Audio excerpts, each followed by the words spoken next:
بسم اللہ الرحمن الرحیم الصلاۃ والسلام علیکہ یا رسول اللہ وعلی آلکہ و صحابکہ یا حبیب اللہ اللہم صلی علی محمد وعلی آل محمد صلی اللہ علیکہ یا محمد نور من نور اللہ۔ ایک عام انسان، ایک عالم فاضل اور ایک عارف معرفت حق رکھنے والے کی بات میں زمین و آسمان کا فرق ہوتا ہے۔ ایک عام انسان سنی سنائی بات کو لے کے چل پڑتا ہے، ایک عالم کسی بات کو پڑھتا ہے، اس کی تحقیق کرتا ہے، اور ایک عارف اس کی گہرائی میں جا کر اس کی کنو اور اس کی حقیقت کو جان کر پھر بات کرتا ہے۔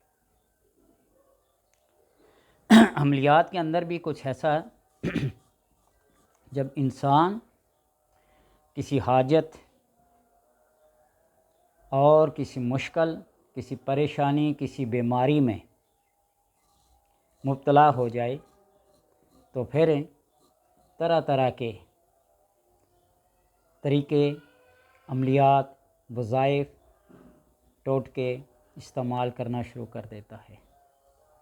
اور میں یہ اکثر کہا کرتا ہوں کہ جب انسان انتہائی مجبور کے عالم میں آ جاتا ہے، زندگی بھر اس نے کوئی وظیفہ کیا ہو، ورد کیا ہو، نماز پڑھی ہو، روزہ رکھا ہو، نیک کام کیے ہوں یا نہ کیے ہوں، لیکن جب کسی مصیبت، تکلیف اور بے بسی، بے کسی میں جکڑا جاتا ہے، تسبیح، لوٹا، مسلح، عملیات، وظائف اس کا اڑنا اور بچھونا بن جاتے ہیں۔ اس لیے کسی دانا نے کہا نا، در جوانی توبہ کردن شیوائے پیغمبری۔ جوانی میں سب کچھ کر لینا، ان ساری چیزوں کو مان لینا، حقیقت کو تسلیم کر لینا، بے بسی اور بے کسی کے اس شکنجے سے انسان آزاد ہو جاتا ہے۔ چند دن پہلے ایک محفل میں بیٹھے کسی بزرگ عالم اور پیر کی بات چلی، اور میں نے ان کو یہ بات بتائی کہ فلاں جگہ فلاں ایسی بات ہوئی اور اس کے ہاتھ سے یہ کرامت سمجھ لیں ظاہر ہوئی ہے۔ وہ کہنے لگا میں نہیں اس بات کو مانتا، غیب کا علم صرف اللہ تبارک و تعالیٰ کو ہے، کس کو انکار ہے اللہ تبارک و تعالیٰ کے غیب کا؟ لیکن جب وہ بندوں پر اپنا القاء کر دیتا ہے، اپنا علم اس سے ظاہر کروانا چاہتا ہے، اپنی بات اس سے ظاہر کروانا چاہتا ہے، تو وہ کروا لیتا ہے۔ جس طرح مولانا روم رحمۃ اللہ تعالیٰ نے فرمایا نا، گفتائے وہ گفتائے اللہ بود، گفتگو تو انسان کر رہا ہوتا ہے، لیکن حقیقت میں گفتگو کس کی ہے؟ اللہ کی ہے۔ گرچہ حلقو عبد بود، اگرچہ وہ گلا جو ہوتا ہے، وہ زبان جو ہوتی ہے، وہ جو لب جو ہل رہے ہوتے ہیں، وہ انسان کے ہوتے ہیں، حقیقت میں تو اللہ تبارک و تعالیٰ بول رہا ہوتا ہے۔ ایک ایسا وظیفہ، ایک ایسا عمل ہے انتہائی آسان، انتہائی مجرد، لیکن ہم لوگ نا آسان اور بنیادی چیزوں کو چھوڑ کر بڑے بڑے ایڈونچر ٹائپ قسم کے کاموں میں پڑ جاتے ہیں۔ ہم بسم اللہ الرحمن الرحیم کو چھوڑ کر سورہ مزمل کی زکوٰۃ دینا شروع کر دیتے ہیں، سورہ یاسین پڑھنا شروع کرتے ہیں۔ ان کی اپنی اہمیت، اپنی جگہ اٹل اور مسلم ہے۔ میں یہ کہا کرتا ہوں کہ قرآن کو پڑھو الحمد سے لے کر والناس تک، ترتیب کے ساتھ اپنی ایک روٹین بنا لو۔ 7 منزلیں ہیں، روزانہ ایک ایک منزل پڑھو، 7 دن میں قرآن ختم۔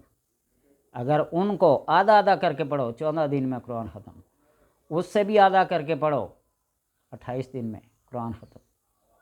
پھر بھی 2 دن فالتو ہیں، مہینے میں ایک قرآن پاک تو لازماً پڑھنا چاہیے۔ ایک کیمسٹری فزکس کے پروفیسر صاحب، بڑا نام تھا، پورے پنجاب کے بورڈوں کے پیپر سلیکٹر تھے، گاڑی بھی رکھی تھی ماشاءاللہ، سر پہ ٹوپی بھی تھی، اور نام لینا نہیں چاہتا، ان کی جو وائف تھی وہ ہمارے سلسلہ چشتیہ سے منسلک تھی، ان کو کوئی پرابلم پیش آیا، میں نے ان پروفیسر صاحب سے بات کی کہ آپ سورہ یاسین کو اس طریقے سے پڑھ کر دم کریں، پانی پہ پلائیں۔ انہوں نے معذرت چاہی کہ میں قرآن نہیں پڑھا ہوا، اور صف اول کے وہ نمازی تھے۔ ایک بندہ جو اردو پڑھنا جانتا ہے، فارسی پڑھنا جانتا ہے، اس کے لیے قرآن پاک پڑھنا کوئی اتنا مشکل نہیں ہے، یاد رکھیے اس بات کو۔ جب پیپر آتا ہے نا تو کہتے ہیں نا اردو کے چند الفاظ لکھے ہوتے ہیں، ان کے اوپر اعراب لگائیے، اعراب لگائیں، زیر کی جگہ زبر لگا لیں، زبر کی جگہ پیش لگا لیں، جو وہ لفظ بنے گا اعراب کو الف کی جگہ اوپر زبر کی جگہ نیچے زیر اعراب بن جائے گا، پیش لگا لیں اوراب بن جائے گا، ایک لفظ تو بن گیا نا۔ اس طرح قرآن پاک پڑھنے کی کوشش کریں، قرآن آ جائے گا۔ تو اس لیے آسان وظیفہ بتانے کے لیے اتنی مثالیں دینے کا مقصد یہ ہے کہ ابتدائی اور بنیادی چیزوں کو سمجھ کر بوجھ کر آپ چلنا شروع کر دیں تو پورا قرآن آپ کے اندر اترنا شروع ہو جائے گا، آپ اس کے قاری بننا شروع ہو جائیں گے، حافظ بننا شروع ہو جائیں گے۔ جب بھی کوئی مشکل گھڑی آئے، کوئی بات بن نہ پائے، رشتہ ہو، منگنی ہو، ملازمت ہو، کسی کو اپنا بنانا ہو، کسی کو اپنے سے دور کرنا ہو، کسی مصیبت سے، کسی سے جان چھوڑانی ہو، تو آپ اس وظیفے کو ہر جگہ تیر بہدف پائیں گے۔ ہے چھوٹا معمولی سا، پہلے 2 نفل پڑھیں اللہ کی رضا کی خاطر، اس کا ثواب انبیاء، اولیاء، صالحین، شہداء، عام مومنین کی روح کو بخش دیں کھلم کھل۔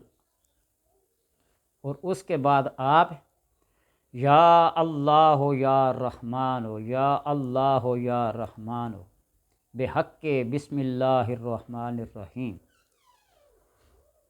آپ اس کو پڑھنا شروع کرتے ہیں۔ انشاءاللہ تبارک و تعالی چند دنوں، چند ہفتوں اور چند گھنٹوں کے بعد اگر آپ نے اس دل کی گہرائی سے، جو بتایا نا، ایک عام انسان ہے، ایک عالم ہے، ایک فاضل ہے، ایک عارف ہے، آپ اس آخری ڈگری پہ جا کر یقین اور اعتقاد کی اس گاٹی کے آخری حصے پہ جا کر پڑھیں نا، یا اللہ، یا رحمان، یا رحیم، بحق بسم اللہ الرحمن الرحیم، ادھر سے پڑھیں ادھر سے پڑھیں، اللہ رحمان الرحیم۔ یہ 3 اسماء کو کیوں مختص کیا گیا ہے؟ اللہ کے اور بھی تو بے شمار صفاتی نام ہیں،